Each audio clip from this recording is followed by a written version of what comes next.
السلام عليكم، مرحبا بكم.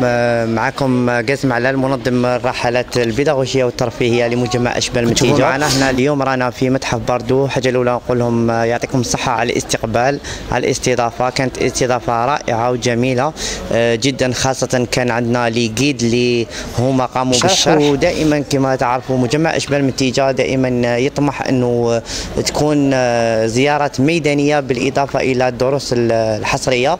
كما كاين دروس كما راح يكونوا زيارات ميدانيه. هذه الرحله الاولى لمتحف باردو لولايه الجزائر العاصمه. راح تشوفوا معنا رحلات عديده ومتعدده، راح تكون رحلات بيداغوجيه، رحلات ترفيهيه، ودائما راح يكون اضافه لعام السنه راح يكونوا مفاجات كثيره. نقول لكم انتظرونا دائما في مجمع اشبال منتيجه.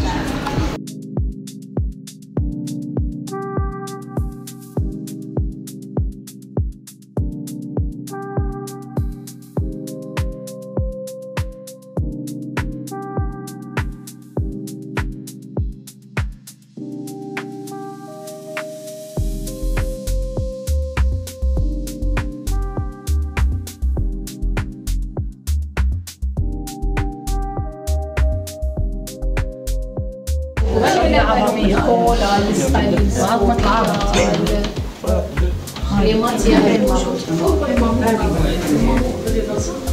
تقليد.